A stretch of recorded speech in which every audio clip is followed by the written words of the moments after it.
Revi, thank you so much for joining us from Kabul. I know how busy you are at this time after both the Kabul declaration and the signing of the deal in Doha. But tell me now, 19 plus years after the US overthrew the Taliban, over 40 years of violence, hundreds of thousands of people killed and displaced, is today a day when you as Afghans see a ray of hope?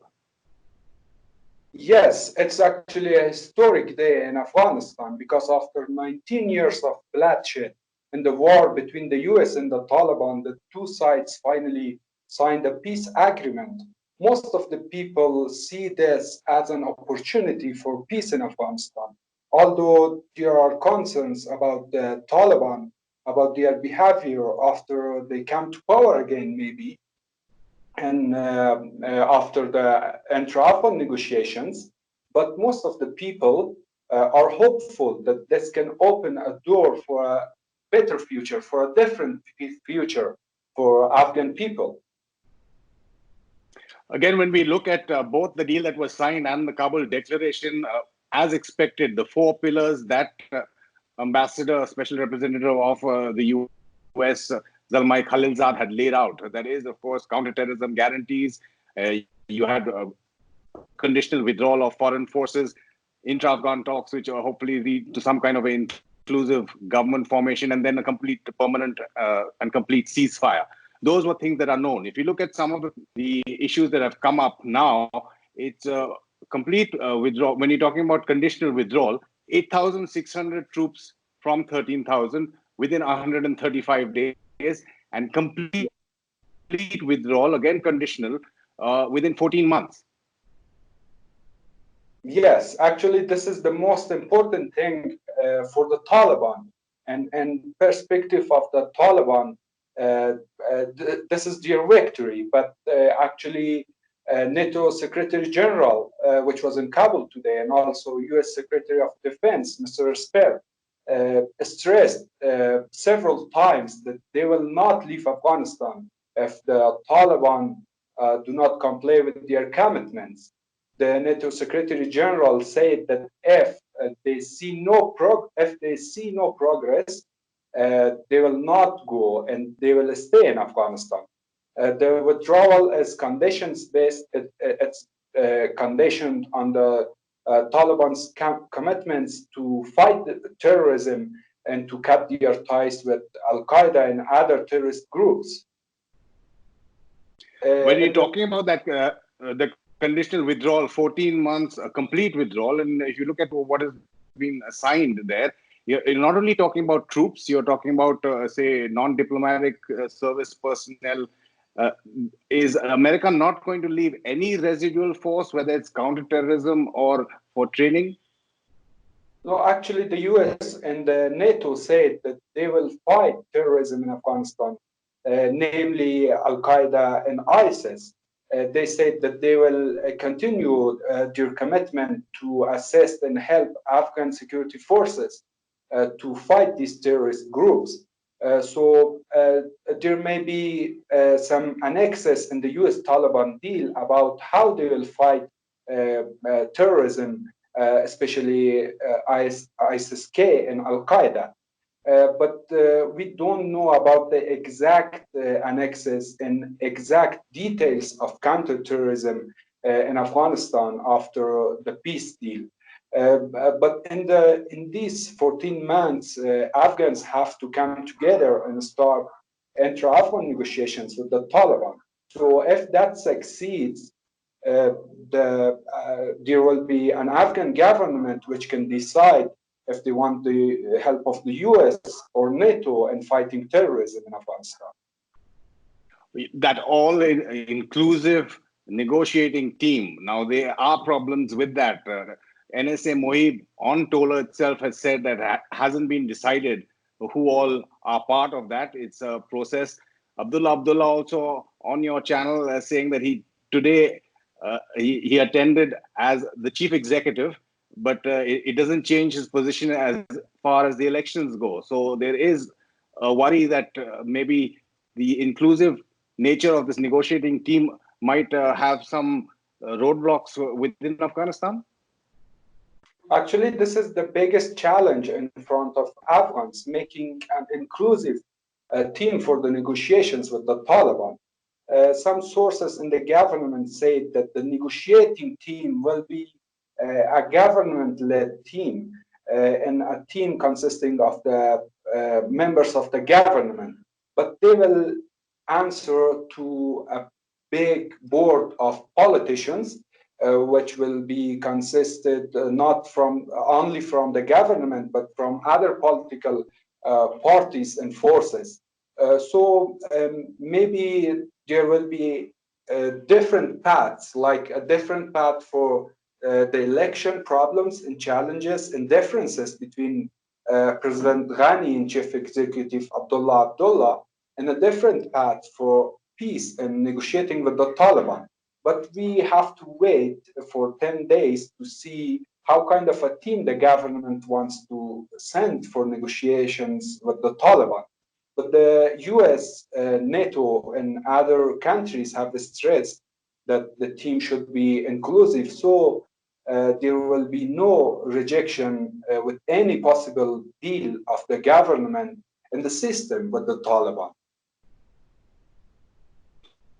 You're mentioning 10 days. March 10th is when those intra-Afghan talks are supposed to start.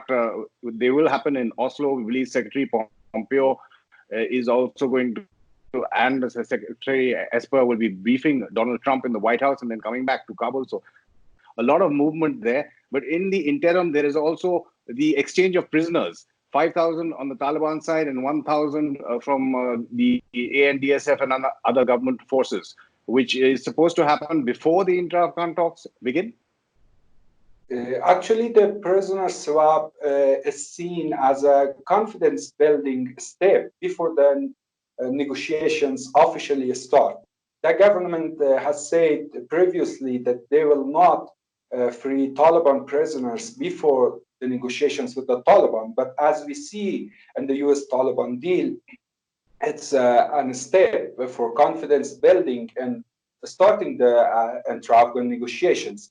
The Taliban are very hopeful that they can see their prisoners being released from the government prisons. I think in every peace deal in every country before Afghanistan, if we see the prisoner swap as a big step for confidence building, into starting a comprehensive negotiations. And also a six-member team of the government, which is in Doha, for starting engagement with the Taliban, will talk about the prisoner swap with the group.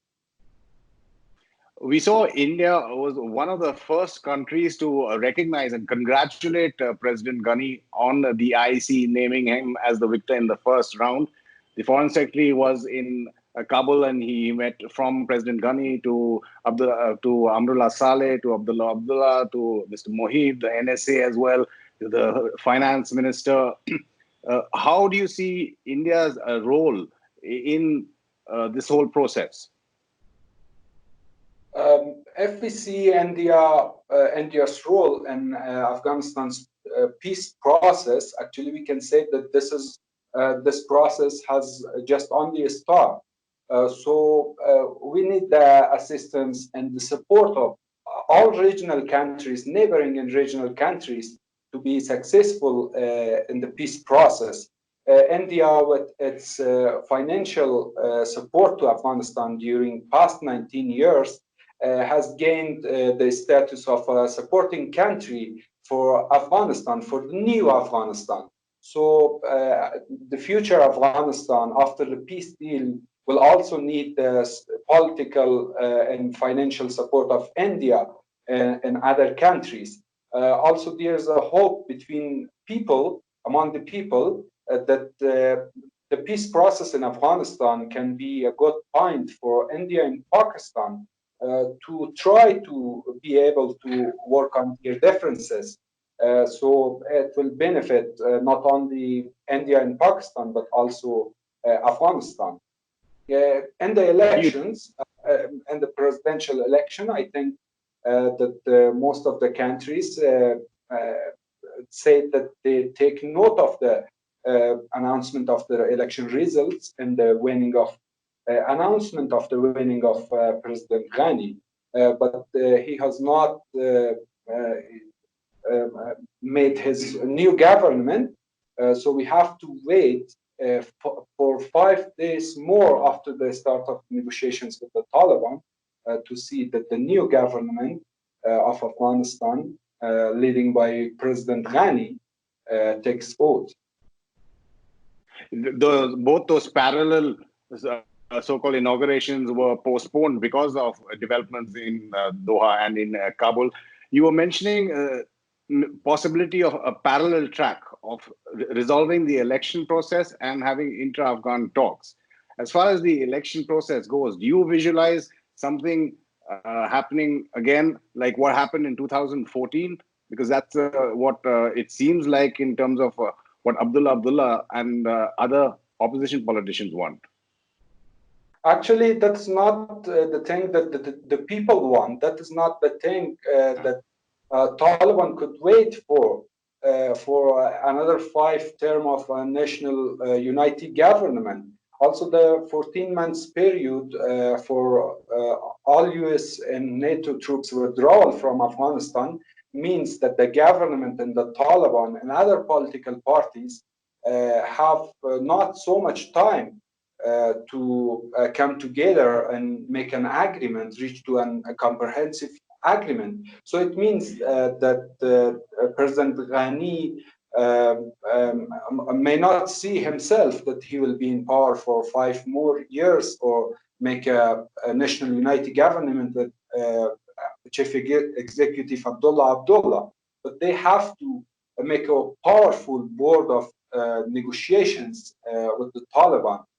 So there may be another elections, there may be another political system, but I think all depends on the progress in intra-Afghan negotiations. So it can be decided in the negotiations that what kind of a government we will have in the future. But for now, I think that the Chief Executive Abdullah is not accepting the presidential results announcement. So they will have their challenges, their differences, but they have to work more on the peace process.